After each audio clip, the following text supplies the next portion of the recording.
ہمارے نویں امام امام محمد تقی علیہ الصلاۃ والسلام کی تاریخ ولادت، اور ایسا معصوم کہ معصوم ہونے کے باوجود تہمت اس پر بھی لگائی گئی اور تہمت اس کی ماں پہ بھی لگائی گئی۔ ہمارے چہاردہ معصومین کے سلسلے میں ہمارا نواں امام اس اعتبار سے بہت ہی زیادہ مظلوم ہے کہ یہ وہ امام جن کی والدہ پہ تہمت آئی تھی۔ ان کا ایک لقب معصومین نے کہا کہ یہ شبیہ مریم، بئی مانا اسی مانو کہ جس طرح جناب مریم پہ تہمت آئی تھی، یا اے مریم لقد جئتک بشیء فریہ، سورہ مریم کی آیت۔ ساری قوم کہہ رہی ہے کہ مریم تو غیر شادی شدہ، بیٹا کیسے پیدا ہو گیا؟ اور ویسی ہی تہمت ہمارے 10ویں امام کی والدہ پہ بھی لگائی گئی تھی۔ اور کس نے لگائی تھی اور کیوں لگائی تھی؟ دو بہت ہی اہم سوال۔ میرا ایک طریقہ کار ہوتا ہے کہ جو ولادت کی یا شہادت کی اہم تاریخ اس کی مناسبت سے بات کرتا ہوں، یہ دونوں تاریخوں کا خیال کر کے ہمیں آگے بڑھنا، اس لیے بہت مختصر مگر اسی بہانے سے ان معصومین کا تذکرہ ہوتا رہے تو کچھ نہ کچھ ہمارے بچے یاد رکھ پائیں گے کس نے لگائی اور کیوں لگائی۔ 8ویں امام کے بھائیوں نے لگائی۔ 8ویں امام کے بھائی کا مطلب کیا ہوا؟ 7ویں امام کی اولاد، جو دینی اصطلاح سادات موسوی کہلاتے ہیں۔ اور کیوں لگائی؟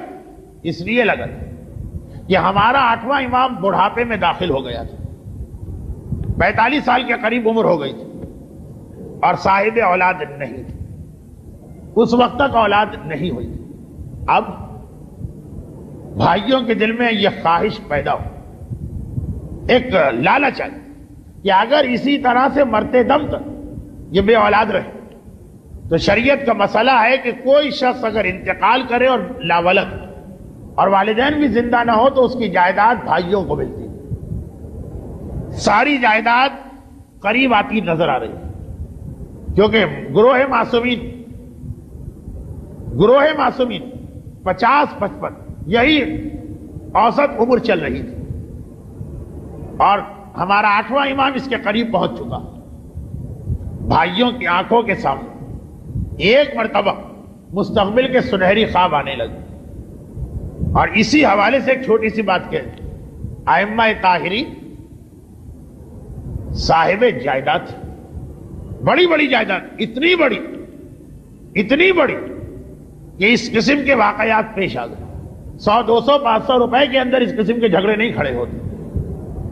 اور یہ بھی بتا دیا جائے کہ یہ خالی 8ویں امام کی بات نہیں، شروع سے باغ فدق میں بھی اس کے پیچھے کوئی چیز چھپی تھی۔ چھوٹا سا مختصر سا ایک باغ ہوتا تو کسی کو ضرورت نہیں تھی اس کے حوالے سے اپنے آپ کو تاریخ میں اتنا بڑا مجرم بنانے کی۔ وہ کوئی اتنی ہی بڑی جائیداد کہ کچھ بھی ہو جائے ہم یہ خطرہ مول نہیں لیں گے کہ آل محمد معاشی اعتبار سے طاقتور ہو اور ہمارے مقابلے میں۔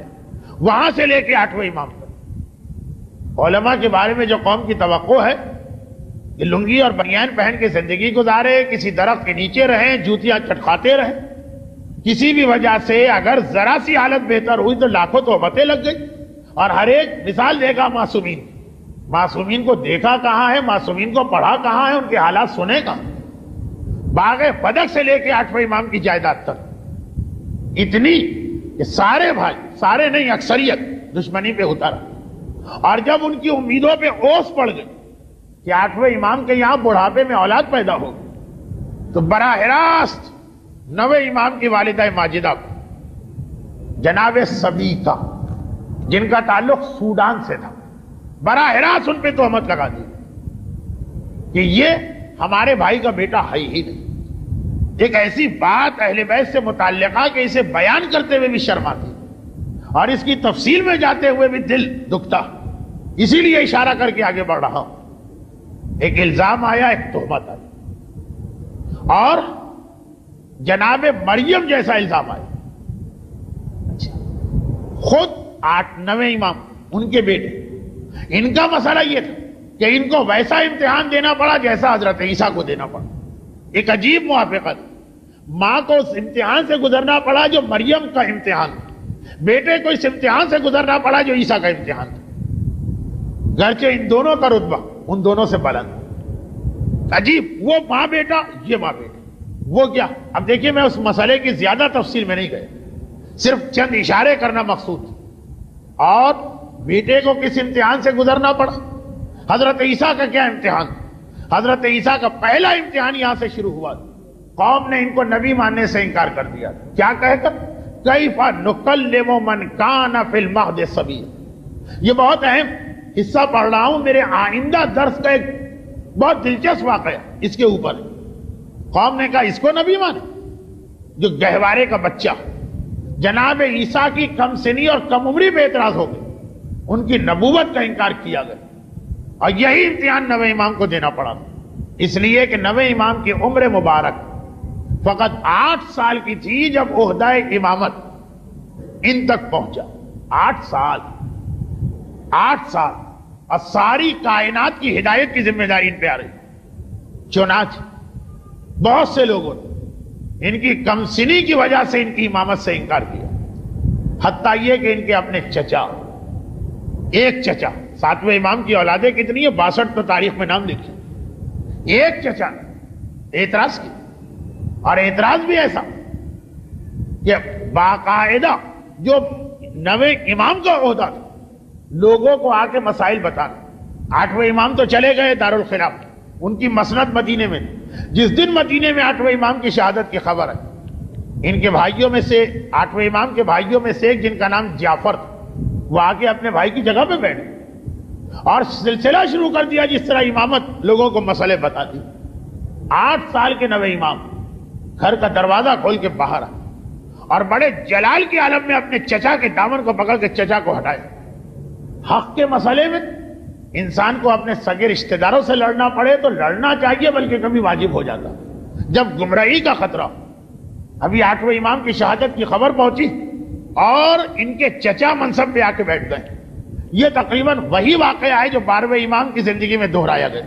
11ویں امام کی شہادت، امام کی نماز جنازہ امام پڑھاتا، بجائے اس کے کہ 12ویں کو بلایا جاتا، 12ویں کے چچا آ کے کھڑے ہو گئے، میں نماز جنازہ پڑھاؤں۔ اور 12ویں نے کس جلال کے عالم میں اپنے چچا کو نماز جنازہ کی امامت سے کھینچ کے دور کیا۔ اس سے پہلے یہ واقعہ نویں امام کے زمانے میں پیش آ چکا، اور جس وقت وہاں سے ہٹایا تو ساتھ میں یہ بھی کہا اتق اللہ، اے میرے چچا اللہ سے ڈرو، ایسی جگہ آ کے بیٹھے ہو جس پر تمہارے لیے بیٹھنا حرام ہے، اور پھر لوگوں کو گمراہ بھی کر رہے۔ گمراہ کیسے کر رہے؟ کہ جو پہلا مسئلہ انہوں نے بتایا تھا وہی غلط بتایا۔ چچا بھتیجے سے یہ تو نہ کہہ سکا کہ جگہ میری، کہا کہ اے بھتیجے تم کیسے ہو کہ اپنے باپ کے بتائے ہوئے مسئلے کو غلط کہتے؟ جو مسئلہ میں نے بتایا یہ مسئلہ تمہارے باپ بتا چکے۔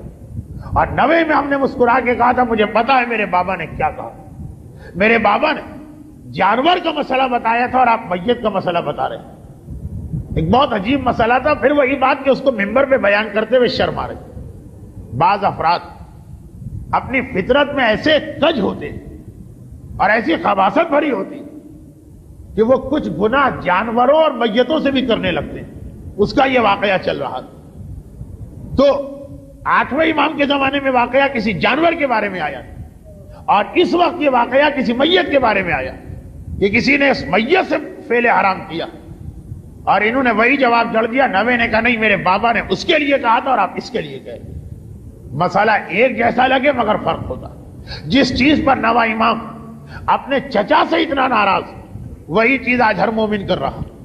کیا مطلب؟ ایک جگہ کا مسئلہ دوسری جگہ جا کے جوڑ دیتا۔ پورا واقعہ تو آپ بہار میں پڑھ لیجئے۔ بہرحال بہار الانوار معصومین کی حالات کی جو کتابیں، اس کا اردو ترجمہ ہو چکا، ایک بڑا اچھا کام ہو گیا۔ نویں امام کے حالات پوری بہار 110 جلدوں میں تو ترجمہ نہیں ہوئی، مگر حالات چہاردہ معصومین میں سے اکثر جلدیں اردو ترجمہ ہو چکی، جس میں نویں امام کے حالات ہیں اور اس میں یہ واقعہ بھی لکھا۔ خیر، مومنین نے کرا دیکھیے کیا کہا، میرے بابا نے مسئلہ بتایا تھا جانور سے بدفعلی، اور تم نے اس کو ملا دیا میت کے بارے میں۔ جس چیز پر میرا نواں امام اتنا ناراض کہ مجمع عام میں اپنے چچا کو ٹوک کے ان کی غلطی بتا رہا، آج ہر مومن نے اس کو اپنا طریقہ بنا لیا۔ الا ما شذ و ندر، سوائے ان لوگوں جو آنکھیں بند کر کے صرف حکم امام کی پیروی کرتے. مثلا زکوٰۃ سونے اور چاندی میں واجب، وہی سارے مسائل کرنسی نوٹ پہ لائے جاتے. پوچھا جائے یہ دو الگ چیزیں ہیں، روایت میں کہیں تذکرہ ہے؟ کا تذکرے کی کیا ضرورت؟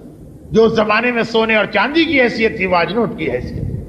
یہ وہ چیز تھی کہ جس کا سلسلہ شروع تو بہت پہلے ہوا، لیکن نویں امام کے حالات میں خاص اہمیت کے ساتھ آ رہا. نماز جمعہ معصوم کی موجودگی میں اس کی جتنی اہمیت ہے کہ 3 جمعہ میں شرکت نہ کرنے والا کافر تک قرار دیا گیا، اسی کو لا کے غیبت امام میں بھی جوڑا جا رہا. وہی حدیث ہے. یہ خیال کیے بغیر کہ نماز جمعہ میں غیبت امام اور حضور امام میں کتنا فرق. نواں امام برداشت نہ کر سکتا، اور ایک بار کہا کہ اچھا اول تو جہاں آ کے بیٹھے وہاں بیٹھنا تمہارے لیے حرام، اور پھر بیٹھ کر بھی لوگوں کو گمراہ کر رہے. یہ کہہ کے اپنے چچا کو اٹھا دیا. یہاں سے لے اپنی زندگی کی آخری سانس تک نویں امام جو مسلسل پیغام دیا، اس میں ایک پیغام بہت اہم تھا، اور وہ یہ تھا کہ شریعت خدا کو کھیل نہ بناؤ. دنیا میں کھیلنے کے لیے اور بہت ساری چیزیں، جاؤ چلے جاؤ ادھر جا کے کھیلو، کوئی تم سے کچھ نہ کہے گا، مگر شریعت کو اپنا کھلونا نہ بناؤ کہ جس کا دل چاہا شریعت میں دخل دے دے، جس دلیل سے چاہا حکم خدا میں حلال کو حرام اور حرام کو حلال کر دے. مسئلہ شرعی بتانا اتنی آسان چیز نہیں. جب آپ کسی کو ایک مسئلہ شرعی بتاتے تو گویا آپ کیا کہتے؟ آپ یہ کہتے کہ مجھے پتا ہے کہ خدا نے یہ حکم نازل کیا. اتنا بڑا یہ جملہ ہے، اتنا بڑا آپ کا دعویٰ کہ واقعاً آدمی کانپ اٹھے صحیح مسئلے میں، اور کہا وہ غلط سلط مسئلے.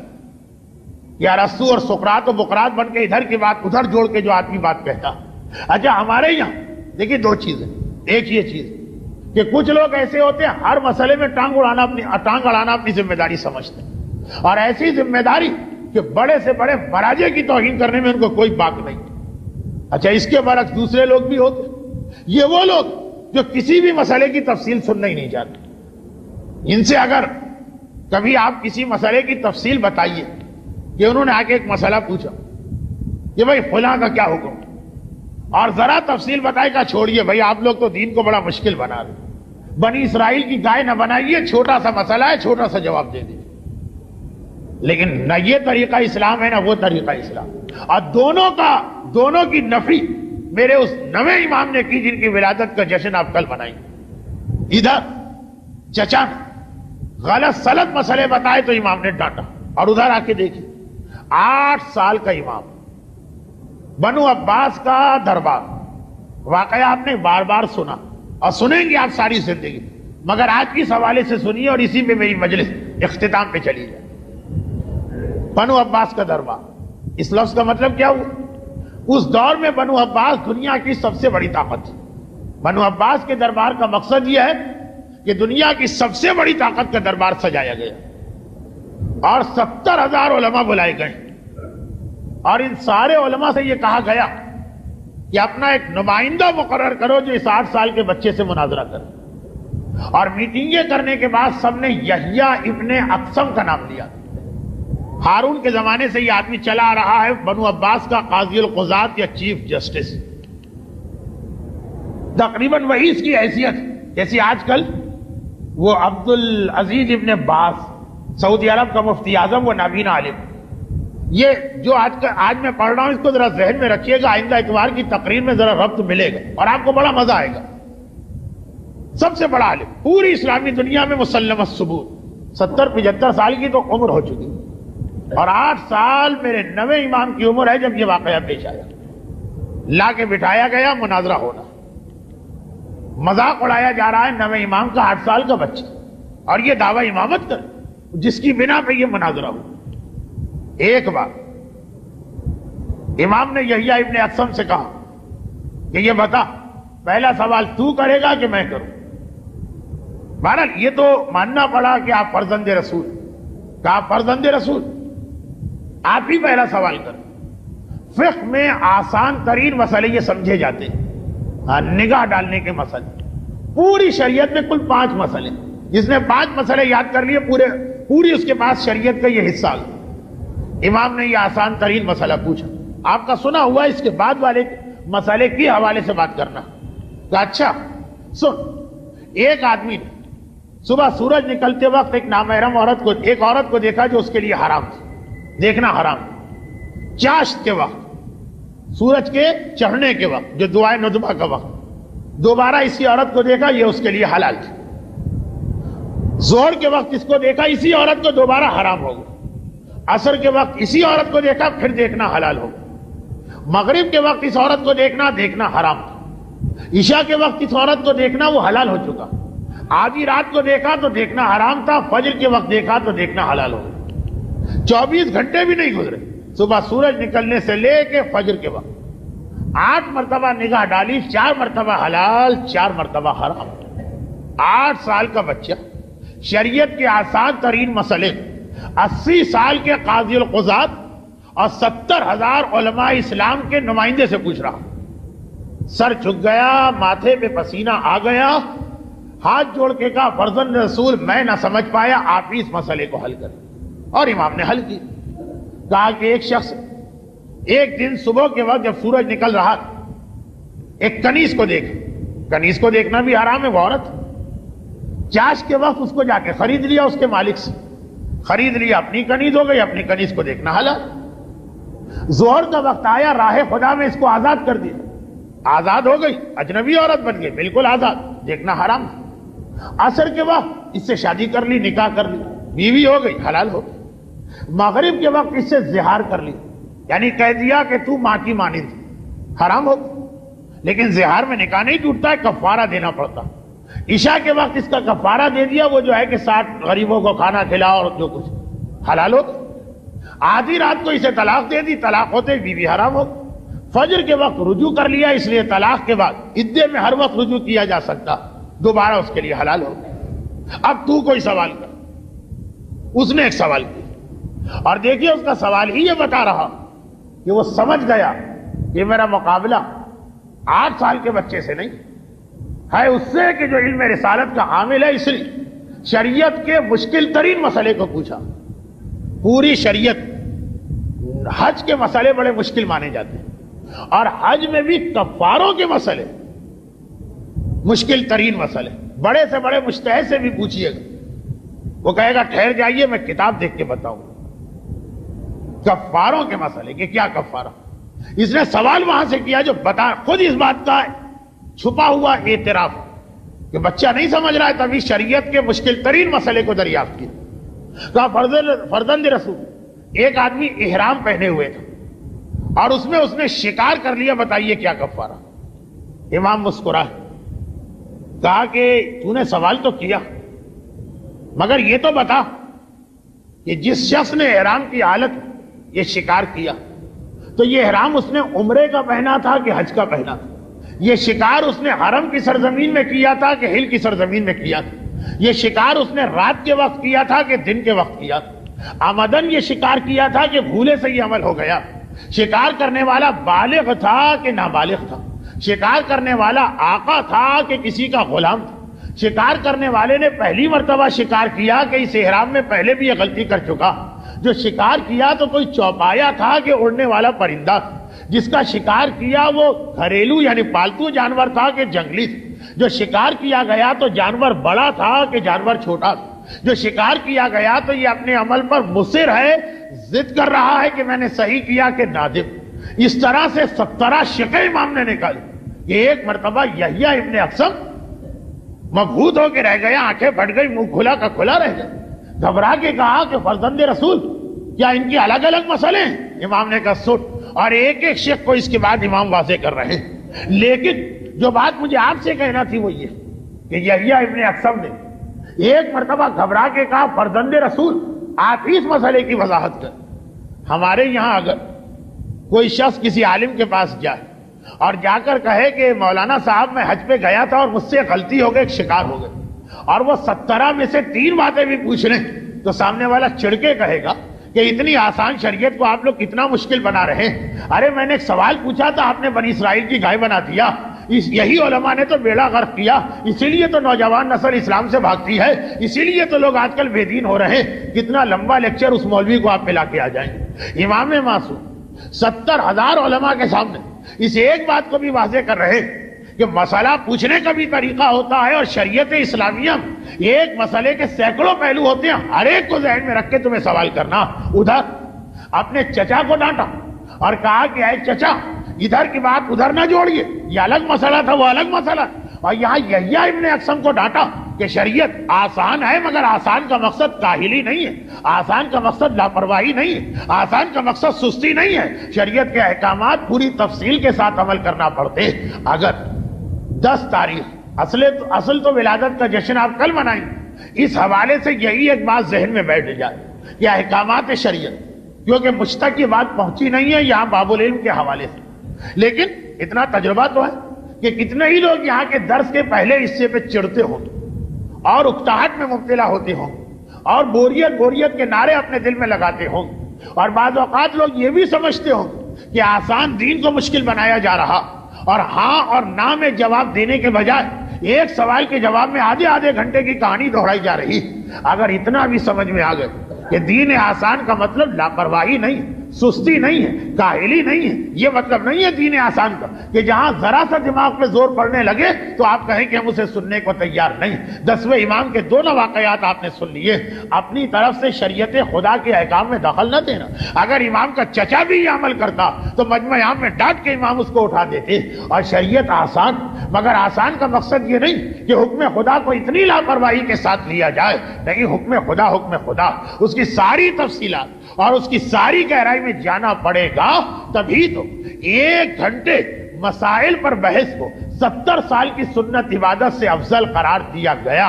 برحمتک یا ارحم الراحمین، وصلی اللہ علی محمد و آلہ الطاہرین۔